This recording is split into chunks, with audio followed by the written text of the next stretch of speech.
আমার পাশে যাকে দেখতে পাচ্ছেন এই সেই ভাইরাল দিঘি সরকার। এই দিঘি সরকার আজকে শাহ আলী মাজারে কেন আসছে? জি আলহামদুলিল্লাহ আমরা ভালো আছি। তো এই যে শাহ আলী মাজারে কি উপলক্ষে? আসলে আমাদের 19-20-21 আমাদের বাবা শাহ আলী মুদাদ্দির রহমতুল্লাহ আলাইহি বাবা জানের পুরুষ মোবারক উদযাপন হবে। সেই উপলক্ষে একটা অ্যালবাম, একটা গান মানে সেই জন্য সেই গানের শুটিং হচ্ছিল এখানে নাকি? সেই কারণে এখানে আসা। তো এই যে শাহ আলী মাজার সম্পর্কে তোমার কিছু জানা আছে? জানো বলবে? আমি তো সেরকম কিছু জানি না, আমি একটা ছোট মানুষ। মানে উনি আসলে জ্ঞানের অসীম জ্ঞানের অধিকারী ছিলেন। তার তার জানাশোনা সম্পর্কে আসলে জানতে গেলেও শেষ হবে না। তো সবকিছু মিলে কি গানটা নিয়ে আসছে? বাবার নামে ওই যে মোবাইল নিয়ে আমাদের শাহ আলী বাবা তুমি আল্লাহর ওলি, শাহ আলী বাবা তুমি আল্লাহর ওলি, ভক্তগণের মুছিয়া দাও দিলের কালি, শাহ আলী বাবা তুমি আল্লাহর ওলি, ভক্তগণের মুছিয়া দাও দিলের কালি, ভক্তগণের মুছিয়া দাও মনের কালি। এই যে শাহ আলী আল্লাহর ওলি, ভক্তগণের মনের মুছিয়া দাও মনের কালি। উনি এমন এক জিনিস যার ঘটনা বা কথা আমার মতো এই মুখ থেকে বলে আমি শেষ করতে পারবো না। 7 দিন বলতে গেলেও এগুলো শেষ হবে না। তো আমরা আচ্ছা, সবকিছু মিলে এই যে প্রিয় দর্শক, আসলে মানুষের প্রতিভার কিন্তু শেষ থাকে না। পৃথিবীতে মানুষ যে চাইলে সবকিছু করা সম্ভব, তারই জলযন্ত্র প্রমাণ আমার পাশে দাঁড়িয়ে আছে। তিনি একজন তৃতীয় লিঙ্গের মানুষ হওয়া সত্ত্বেও কিন্তু তিনি মহান সৃষ্টিকর্তা এবং তার প্রেরিত রাসূল এবং তাদের রাসূলদের ওয়ারিস সেই ওলিদের সম্মানের সাথে তিনি আসলে গান গাইতে বলেন।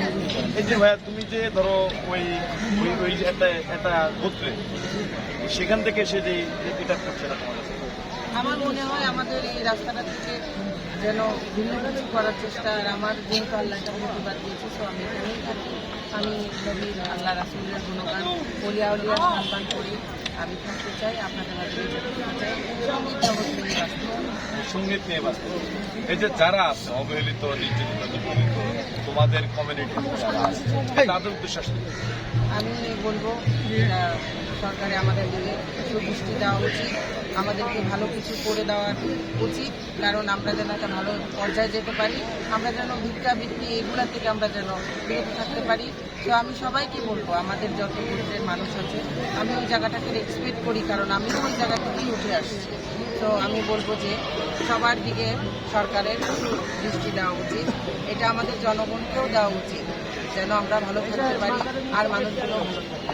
এই যে তোমাকে দেখে অনেকে উৎসাহিত, অনেকেই ওই পেশা ছেড়ে দিবে, আবার তোমার মতো স্বাভাবিক জীবন এখন তুমি তোমার সামনে অনেক সুন্দর। এখন এই যে কেউ যদি তোমাকে বিয়ে করতে চায়, মানে সর্বশেষ আমারও তো সর্বশেষ আমাদের দর্শক উদ্দেশ্যে একটা ভালো গান। ধন্যবাদ। আমি আমার ও ডাকে আমার শাহ আলী বাবা চান্দে, ডাকে আমার শাহ আলী বাবা চান্দে, কান্দে প্রাণ আমার কান্দে, ও কান্দে প্রাণ আমার কান্দে, ডাকে আমার শাহ আলী বাবা চান্দে, ডাকে আমার শাহ আলী বাবা চান্দে, কান্দে প্রাণ আমার কান্দে, ও কান্দে প্রাণ আমার কান্দে। যাই হোক প্রিয় দর্শক, আসলে দিঘি সরকার থেকে অনেক কিছু শিক্ষার আছে। কারণ এই দিঘি সরকার তার ভিতরে যে জ্ঞান যে প্রতিভা আছে, সেটা আপনাদের মাধ্যমেই দেশ দুনিয়ার সকলের দরবারে পৌঁছাবে। তিনি শুধু একজন শিল্পীও নয়, তিনি একজন উদ্যোক্তাও বটে। কারণ তিনি যে উদ্যোগ গ্রহণ করেছেন, এই উদ্যোগে অনেকেই ভিন্ন পথ থেকে, অসুস্থ পথ থেকে সুস্থ পথে ফিরে আসতে পারবে, সে আশা প্রত্যাশা ব্যক্ত করেছি। ভালো থাকবেন, সুস্থ থাকবেন।